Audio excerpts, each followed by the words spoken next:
You're listening to Nac Chat with Amy Mahaffey, straight from the city of Nacogdoches, where we chat all things Nac. We make any topic fun, and I'll take you behind the scenes of the oldest town in Texas.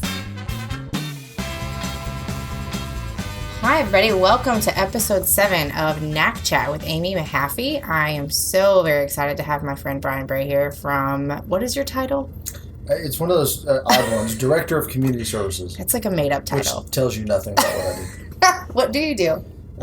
Depends on what day it is. Parks. Such a lawyer answer. Everything in the city that's warm and fuzzy except for your park. So all of the parks, rec, cemeteries, libraries, museums, and then that other thing I do, historic preservation. Which, just easy, kidding. I'm just kidding. Easy. Okay, Main Street. What do people always say about Main Street? What do they love about Main Street? Like downtown proper? Yeah. The brick streets. Okay, and the buildings that are preservation. Old. Yeah. I know. See, it's not, I'm giving you a hard time. Preservation is not an evil word. Preservation is a good thing. I understand. But anyway, so all warm, fuzzy stuff and then the preservation part. Okay. Which I enjoy a lot, but it's often viewed as a bad thing, and it's far from that. When I started, I will be completely honest with you, I don't think I've ever told you this, so many people were like, you and Bray are not going to get along, so just get ready. And I was like, why? I don't get it. I get along with most people. I mean, unless you're like a mean person, I get it. And so then I went to a Main Street training very early on, like the month after I started. I had no idea what was going on. And we did a whole day of preservation, and I wanted to die because I just thought this, and I didn't know you very well at the time, and I didn't understand how that applied to Nacogdoches because I was just really learning the process. And it was like we walked around and looked at these old buildings, and it was interesting to hear like why buildings are the way they are. And I have a creative side, so I can kind of appreciate the architecture side of it. But then I felt like they were taking away the functionality of it, and I think that's why you get a bad rap. And and the way we deal with preservation here is we don't concern ourselves with the style of building, and that sounds almost sacrilegious in the preservation world, but it's true. We look at the history of the building. And we care about the people who have had businesses there and the history of what they've done. Like the building that we're in, City Hall. I mean, it was a hotel. That's an interesting story to tell. I don't tell anyone what style of building it is, what style of architecture it is. Do people think or the number of square feet or the number of windows, because my background's history. And history and preservation walk hand in hand if you let them. Or you can be the more architectural snob person who says, no, this building was meant to have a 3/3 window, therefore it must always have a 3/3 window. And that's not you. But if that's not functional for the purpose of the building, like to be used, then we're happy to make compromises. And we do that all the time here in Nacogdoches, and we've been very lucky to have preservation commissions that want to see it operate that way. Not every city is as lucky as we are, but I mean, look at our downtown. You have almost every building occupied. Pretty close. And almost all of them are a good representation of what they looked like at some point in their history. We've talked about this before, because I think if people at home that don't kind of know the background, Brian would be what we would call our preservation officer. Correct. And you oversee the Historic Preservation Landmark Committee. Is that right? It's Historic Landmark Preservation Committee. HLPC. Yep. I always just say HLPC. But it's much like any other board in the community. They're appointed, they apply, city council appoints them to look at different scenarios that could come up, because there's all these different ways in which people can go about preservation, right? Yeah, you're absolutely right. We have 5 National Register historic districts in our city, which for a city our size is phenomenal. I mean, there's not another city in the state, similar population that has that big of a historic base. Part of the reason my wife and I moved here, we're both history folks. I mean, that's what our undergrad degrees are in. We moved here because it was the oldest town in Texas, and the city was very, very supportive of preservation efforts, and the city owns several museums. So the reason why Claire and I are here is because of that investment in history in the 5 National Register districts. Any change to the outside of one of those buildings requires approval. Besides ordinary maintenance. If you want to paint a building that's already painted, you don't even need to give me a call. Get after it. Have fun. We ask people to not do crazy neon pink But if they wanted to paint a building neon pink, then that's their business. I would love that. We don't regulate color because color can be changed. Mm-hmm. And that's another way we differ from a lot of preservation commissions, and in that if you painted your building neon pink and you move out and I buy it, I can paint it blue, and it doesn't matter. It didn't matter. You didn't affect the history of the building. You didn't make any permanent changes. I think the misconception is, and I thought this for a long time, is that because I'd call you anytime anybody did anything. Oh my goodness, they're putting a sign up. Yeah, they can do that. I think the misconception is anytime anybody makes a change to downtown, that they have to call you and get permission. And a lot of times that's not the case. No, absolutely. Any change in material, if you wanted to change the material of the windows, if you had wood windows and you wanted to put in an aluminum window, that you just give us a call, and it's an easy process. It doesn't cost anything. Mm-hmm. They meet on a regular basis. Mm-hmm. We've called special meetings. You've had downtown business owners who, I really want to open up by, and they give you a date, and that's before we have an HLPC meeting. Well, we just schedule a meeting because we don't want them to wait. Right. We don't want to inconvenience anyone. We want to make preservation part of their process and their regular day routine, instead of oh man, I got to go see that guy Brian who's going to make me wait until next month to hear if I can do it. Yeah. And the reason why almost everything is approved is we work with the property owners well before it ever gets to HLPC. So it's easy. Easy, and they meet all the criteria, so HLPC reviews it and says, you're good to go. And sometimes it doesn't have to go, you don't even have to go through the whole process. Like you said, brick that's already been painted. We have a new bakery downtown. It was Shelley's. Now it's Blue Horse Bakery. She wanted to paint it blue. Makes sense. She called and I said, have fun. Yeah. Enjoy it. And I got 3 phone calls about that. 3 and text messages. And I still get a bunch of calls. She's painting these buildings. She's good. Let it roll. I get calls every time. And so I do tell people, and she's a great example where I've said, hey, you have a very, very visible building. Uh-huh. Everyone's going to be watching you. Just call before you do something. Not that you have to get permission to do it, but that way then I know what the answer is when I get the calls. And you can help with like that. Like you do too. Mm-hmm. That way then when I get a call saying, hey, they're painting their building, I can say, yes, as a matter of fact, I spoke with her yesterday, not a problem. Yeah. And that helps the public understand, oh, okay, it's fine. It's not the end of the world. Her sign is a good example. If she wanted to put a sign up that was the same size, roughly, that Shelley's was, it's a face change. We don't even require approval. Yeah, she could have done it. However, she has a very unique shape for her sign. It was approved. It's a blue horse. HLPC said, "Oh, we love this design. That's fantastic," and she was approved. Yeah. Now, the only reason she had to get permission was it was a different style, it was a different shape, it was a different size, and so she needed to get approval from them. But it was easily approved. Randy Johnson's mural, Johnson's Furniture. That one probably caused more phone calls to me than I think every case for the previous several years. Yeah.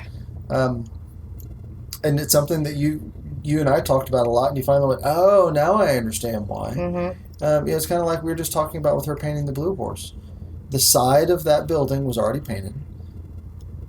It had graphics. If he wanted to paint it 50 colors or one color, that's fine, because once again, it can be repainted and it didn't affect the building.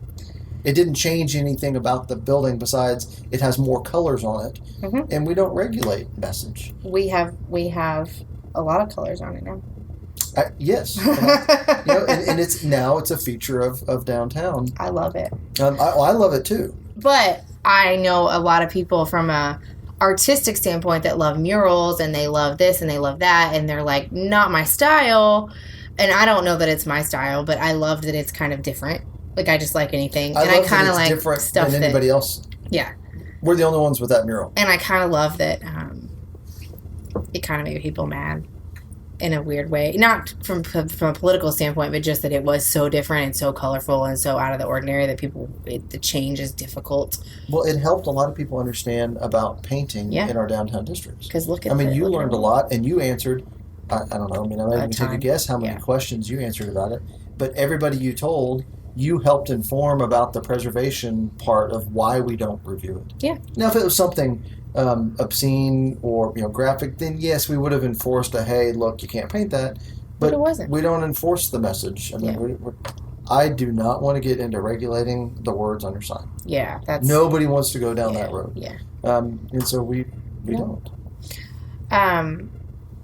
I think sometimes we talked about this with the Main Street Advisory Board because they were asking questions, and it's an education component about, well, there is a perception out there that it's hard to do business downtown because of these rules and regulations. And yes, there are more rules. Like, let's call a spade and be honest. Oh, absolutely. There's more to do than going and building a new construction on North Street.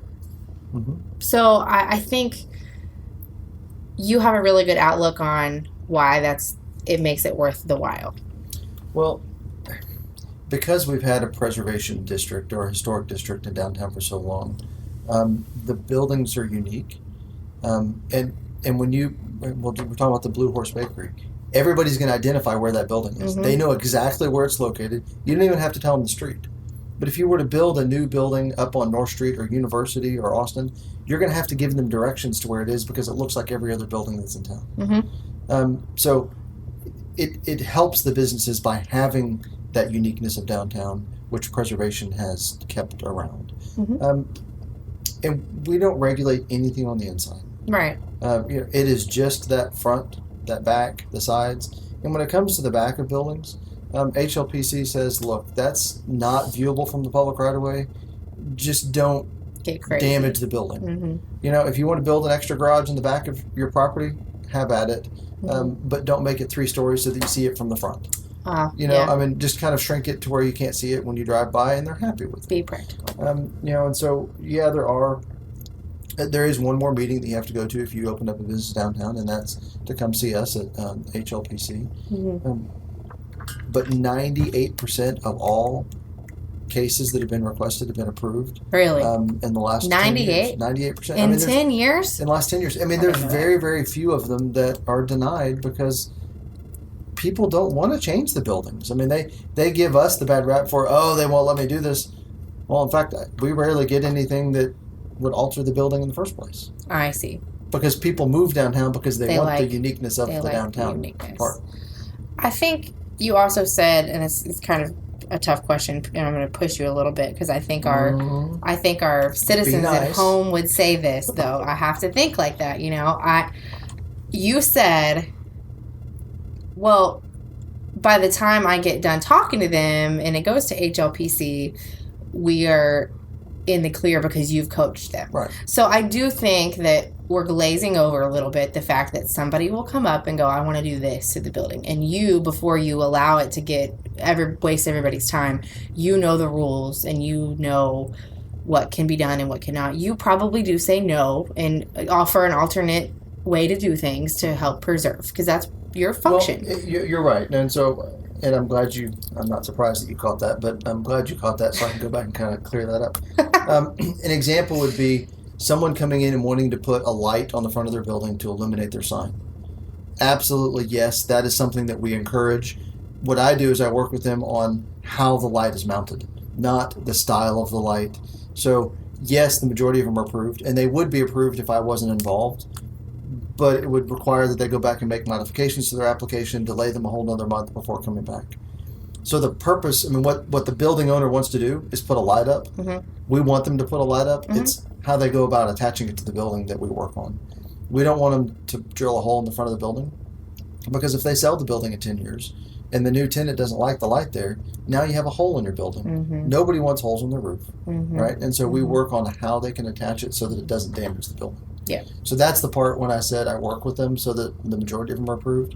It's the fine stuff. Yeah. Sometimes someone will say it's the size of sign mm-hmm. that they want mm-hmm.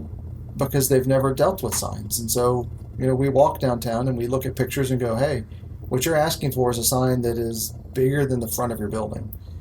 And we're happy to present that, but they're probably going to tell you no because it's going to overpower the building. Well, once they look at other images, they go, oh, yeah, you're right. And so then they shrink it by a foot, and then it's approved. So what if somebody said, well, no, that's the size I want? Then we say, not a problem. We are happy to present anything and everything that people ask. And that's what I And that's where I think the frustration comes. And that's what I tell everyone is, hey, I'm going to give you guidance based on what I've heard. Mm-hmm. If you don't want to listen to it, that is not a problem whatsoever. I am happy to present it just as you brought it in today. Mm-hmm. Yeah. I just try to make it as easy on them as possible. Right. So I guess the devil's advocate would say, well, why do you get to be the one to decide? why do you get to be the one to why is there even a person? Why is this a function? Why does this matter? What's the point? Because the citizens of Nacogdoches have said that preservation is important to them. Mm-hmm. And so our city ordinance says that we have a historic preservation officer. Right. It's not me. It's not Amy. Yeah. It's not our city manager. It's not city planner. I mean, it's the citizens have said, we want this. So we listen to what the citizens want us to do. Because everything that you would do, I would venture to say, is all in the name of preservation. So it's not about taste or I like this or I like that or I'm trying to be a bureaucrat and tell you how to do your job. It has absolutely nothing to do with my personal preference in architecture. There are many things that have been approved that I don't think are attractive. But I've never said that because it's not my part to say whether it's pretty or not. Yeah. Let's circle back around to the mural. You said that may not be your style. It's probably not my style, but I like it that it's there because it's different. It's unique. Yeah. That's how I feel. And it's not about beauty. Right. It's about, is it appropriate for the building? And if the answer is yes, then I say yes. And it's not about whether I like it or not. Well, is that the Saved by the Bell? No, that's not. That's I forward my phone so that I don't. I think you planned that so that you could say, okay, I'm done, Brian, now get lost. No, I like it though. My podcast is about being natural, and that is very natural in my office for the phone to ring. So there is no doubt you're one of the busiest people in the city. Well, you too, because you're in charge of all kinds of crazy stuff. What was your title again? Director of everything that Amy is not. No, it's Director of Community Services. So all the warm fuzzies plus preservation. Well, I'm glad you were here to set the record straight today. Thanks for visiting. Thank you for inviting me. Okay, I'm super excited to have Larissa Philpott back with us today. I'm very comfortable at the moment because I stole our city engineer's chair and he hasn't noticed yet. So it's a rich mahogany like Ron Burgundy. I feel like I need a cigar and a smoking jacket and many leather bound books. Yeah, I do. But I'm sure when I come back from lunch, it'll be gone again. But it was fun while it lasted. Yeah. You know what time it is? What time is it? It's time for the rumor mill. It's our favorite. So I haven't read these, but our wonderful interns compiled some social media chatter that they saw. And so let's just dive in and see what we've been discussing on social media. Yeah. This is funny. Okay, people that smack their gum and Nacogdoches drivers really grind his gears, this person's gears. Wow. So smacking gum and Nacogdoches drivers are equal. Oh. Explain this to me, though, because this happens to me a lot in driving down North Street. Mm-hmm. The turn lane is rather narrow. It is, because North Street's an old road. It's pretty narrow. And people don't, they stop in the left lane to get into the turn lane. Oh, yes. And I feel like that's a source of accidents. It's kind of... It probably is. I mean, that's not something you should do. Yeah. And then the other thing is when people use it as like a merge lane. They do.